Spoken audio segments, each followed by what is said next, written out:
এই যে March for Gaza গেল না একদিন আগেই, তো ঢাকা শহরে এটা বিশাল যেহেতু একটা আয়োজনের প্রস্তুতিও তো অনেক ব্যাপক থাকবে স্বাভাবিক। অনুষ্ঠানটা সফল করার জন্য বাইতুল মোকাররমের মধ্যে ডিজির রুমে একটা বৈঠক বসেছিল। ওইখানে আমারও থাকার কথা ছিল, ওদিক থেকেও বারবার ফোনও দিচ্ছিল কত দূর আছেন, কিন্তু রাস্তা এমনভাবে চারদিকে সব ব্লক হয়েছে, কাছাকাছি গিয়েও কোনো দিক দিয়ে চিপাগল্লি দিয়ে এদিক দিয়েও আগাতে পারি না, ওদিক দিয়েও পারি না, শেষ পর্যন্ত আর পৌঁছতেই পারি না। যাই হোক, আলহামদুলিল্লাহ দেশশ্রেষ্ঠ ওলামায়ে কেরাম, রাজনৈতিক নেতৃবৃন্দ তারা সেখানে ছিলেন। জাতীয় খতিবের নেতৃত্বে বৈঠকও হয়েছে যে কিভাবে কি হবে, কে কে বক্তব্য দিবে না দিবে। লাস্টে সিদ্ধান্ত হলো কোনো বক্তব্যের দরকার নেই, ঘোষণাপত্র পাঠ করে দিব ইত্যাদি ইত্যাদি। স্বাভাবিক ব্যাপার, ইসলামকে যারা ভালোবাসে, ধারণ করে, মাজলুমকে ভালোবাসে, তাদের পক্ষে তারা দাঁড়িয়েছে এবং এতে আপামর জনসাধারণ এমনকি অনেক অমুসলিমও এ মার্চের মধ্যে শরিক হয়েছে। এইটা নিয়ে পর্যন্ত এই চুলকানি এখন দাঁড় করিয়ে দিয়েছে যে এই বৈঠকটা ইনক্লুসিভ হলো না কেন। মানে বৈঠকের মধ্যে ঠিক আছে, রাজনৈতিক লিডার আছে, জেনারেল আছে, হুজুর আছে, বক্তা আছে, অরাজনৈতিক আছে, সব আছে, বুঝলাম, এর মধ্যে মহিলা নাই কেন? প্রচুর সমালোচনা হয়েছে গতকাল। কারা করেছে বুঝতেই পারছেন, কারা করেছে বুঝতেই পারছেন। তসলিমা নাসরিন দেশ ছেড়ে গেলে কি হবে, আন্ডা বাচ্চা তো কিছু রেখে গিয়েছে। ওই এদের প্রেতাত্মাগুলো, এই নারীবাদী নামের নারীবাদীরা এটা নিয়ে যে নারীদেরকে এভাবে পদে পদে অবমূল্যায়ন করা হয়, তাদেরকে পিছিয়ে রাখা হয়, অদ্ভুত ব্যাপার। এখন কেউ যদি প্রশ্ন তোলে গার্লস কলেজে বয়েসরা পড়ে না কেন, পুরুষ জাতিকে ঠকানো হয়েছে, কি জবাব দিবে? হাস্যকর ব্যাপার না? আরে এখানে পুরুষরা আয়োজন করেছে, পুরুষরা বৈঠক করেছে। তোমাদের যদি মনে হয় যে না আমাদেরও একটা আয়োজন করতে হবে, তোমরা আয়োজন করো, তোমরা সেখানে গিয়ে বৈঠক করো। সেখানে কোনো পুরুষ ঢুকতে গেলেও তো ভিডিও করে ভাইরাল করে দেবে, দেখ দেখ পুরুষ এসেছে মহিলাদের বৈঠকের ভেতরে। তো ভাই এক জায়গায় আরেকজন ঢুকলে গিয়ে কি মধু আসবে? পুরুষরা পুরুষের কলেজে পড়বে, জেলা স্কুলে তো পুরুষরা পড়ে নাকি, আবার গার্লস স্কুলে মেয়েরা পড়ে, স্বাভাবিক ব্যাপার। তো যেখানে একসাথে সবাই পড়ে, এতে ধর্মের কি ফায়দা আর বিজ্ঞানের ফায়দা আমার বুঝে আসে না। এই পাশের টেবিলে ছেলেরা, ওই পাশের টেবিলে পড়বে মেয়েরা, আবার ক্লাসের মধ্যে সব ক্লাসই তো চলবে, যৌন বিজ্ঞানের ক্লাস, গার্হস্থ্য বিজ্ঞানের ক্লাস, সব ক্লাস চলবে। আবার কখনো পুরুষ এসে পড়াবে স্যার, কখনো মহিলা এসে পড়াবে ম্যাডাম। এর দ্বারা মানুষের লজ্জা খুব বাড়বে, তাই না? লজ্জা খুব বাড়বে না? এই যে বিবিসিতে এখন সাক্ষাৎকার দেয়, আগে আমরা মাসিক নিয়ে খুব ট্যাবুতে ছিলাম, এখন আর লজ্জা টজ্জা লাগে না।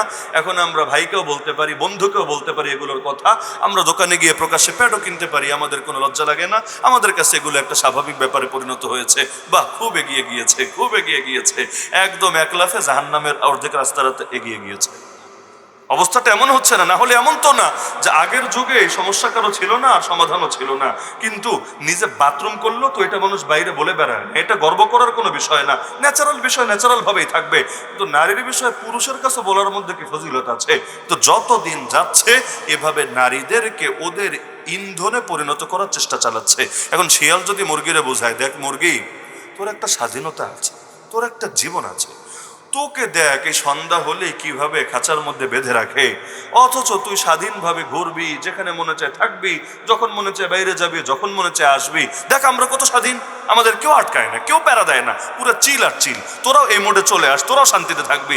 এভাবে যদি ভালো করে মোটিভেশনাল স্পিচ দেয় আর ওদের বয়ানে প্রভাবিত হয়ে মুরগিরাও যদি আন্দোলন শুরু করে, থাকবো না আর বদ্ধ ঘরে, দেখবো এবার জগৎটা, এভাবে যদি আন্দোলন শুরু করে, মালিক চিন্তা করে বেটা যার জন্য করি চুরি সেই বলে চোর, যা তোদের দিলাম ছাইরা, তোরা এবার এক রাত বাইরে ঘুরে দেখ দুনিয়াটা কেমন মজা। শিয়ালটা খুশি হবে না? অবশ্যই হবে। মুরগিরাও খুশি হবে না? অবশ্যই হবে।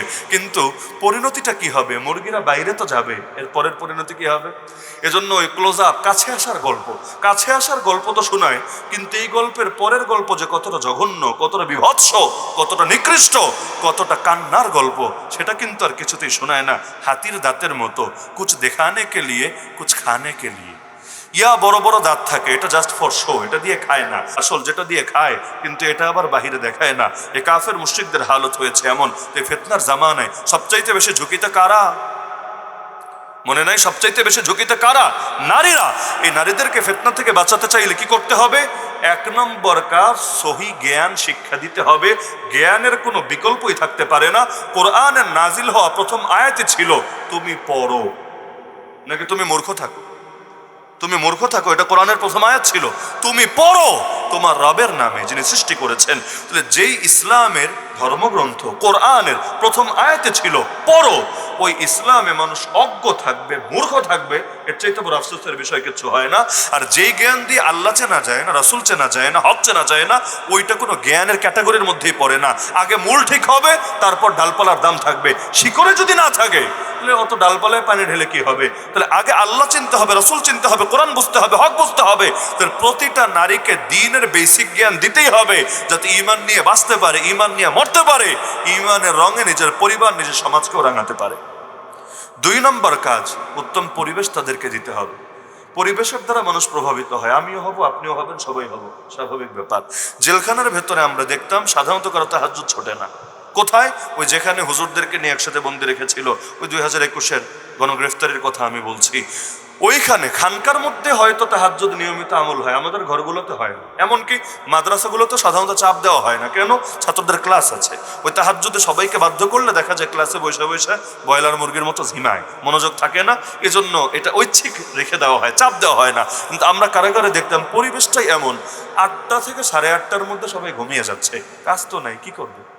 আর ওই এক খাঁচার ভেতরে, জেলের ভেতর জেল, তার নাম সেল, ওই সেলের ভেতর আমাদেরকে রাখতো 3জন 4জন করে। তো কত কথা বলবে এক জীবনে, কথা তো একসময় ফুরায় যায়। সারাদিন বলেছে, তুই দেখা যেত এশার নামাজটা পড়ার পরপরই আর কাজ নেই, সবাই ঘুমিয়ে যেত।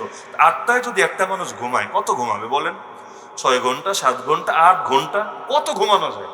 কত ঘুমানো যায়? তো দেখা যেত রাত 2:30, 3টা, 3:30 বাজলে এমনি ঘুমের তাকাজা শেষ। আর সবচাইতে বড় সুবিধা হলো, আপনি যদি ঘুমায়া থাকতেও চান, আপনি দেখলেন আলাদা জায়গা তো নাই রুমের মধ্যে, ছোট্ট ছোট্ট রুম, খুপড়ি এক একটা, এর মধ্যে অর্ধেকের মতো তো বাথরুমই, রুমের মধ্যে আবার বাথরুম, আর বাকি অংশে গাদাগাদি করে থাকা লাগে। কখনো এমন ভাবে থাকা লাগে ওই কাত হয়ে শুইলে আর সোজা হয়ে চিত হওয়া যায় না, হলে আরেকজনের গায়ের উপর উঠে যাবেন, এমন এক অবস্থা। তো দেখা যায় ওই যে ছোট্ট জায়গার মধ্যে এখন ডাইন পাশের জন্য নামাজে দাঁড়িয়ে গেছে। কোথায়? ওই যেখানে শোয়ে ওই জায়গায়, যেখানে রাইত সেখানে কায়েত, আবার যেখানে কায়েত ওইখানেই নামাজ, ওইখানেই খাওয়া। তো আপনার ডাইন পাশের জন্য নামাজ পড়ছে, বাম পাশের জন্য নামাজ পড়ছে, আপনি পা দুইটা লম্বা করে শুয়ে থাকবেন কিভাবে? লজ্জা বলতে তো একটা ব্যাপার স্যাপার আছে। আলহামদুলিল্লাহ আমরা দেখেছি অনেক চোর বাটপারও এই হুজুরদের সঙ্গে সিট পড়ার কারণে আলহামদুলিল্লাহ 1-2 বছরের মধ্যে কোরআনের কয়েক পারার হাফেজ হয়ে গেছে। নামাজি তো হয়েছে, বের হওয়ার পর কে কি করে না করে এগুলো তো আর সাক্ষাৎ খুব কমই হয় বা খোঁজ খবর নেওয়ার তো সুযোগ নাই, কিন্তু দেখেছি অনেকের জিন্দগি পরিবর্তন হয়েছে। এজন্য বাংলায় বলে সৎসঙ্গে স্বর্গবাস, অসৎসঙ্গে সর্বনাশ। আর নারীরা যেহেতু প্রভাবিত সহজেই হয়, সুতরাং এই কমন সমস্যাটা আছে যে ওই একজন যদি নষ্ট থাকে 10টারে নষ্ট করে ছাড়ে। আবার উত্তম একটা পরিবেশ পেলে আলহামদুলিল্লাহ, যেমন আমরা দেখতাম তালিমের একটা ভালো প্রভাব পড়ে। অনেক এলাকায় তালিম হয় মহিলাদের, হাদিসের কিতাব থেকে ধরেন এক ঘরে তালিম হলো, 10 জন এসে শরীক হলো। দেখা যায় তালিমরে কেন্দ্র করে আরো 10টা ঘর, 20টা ঘর, 50টা ঘর নূরে নুরানি হয়ে যায়, অতি সহজে প্রভাবিত হয়, ভালোর লাইনেও মন্দের লাইনেও। সুতরাং নারীদেরকে উত্তম একটা পরিবেশ উপহার দেওয়া দরকার, অতি উত্তম একটা পরিবেশ উপহার দেওয়া দরকার। কারণ সৎসঙ্গে স্বর্গবাস হবে, অসৎসঙ্গে সর্বনাশ হবে।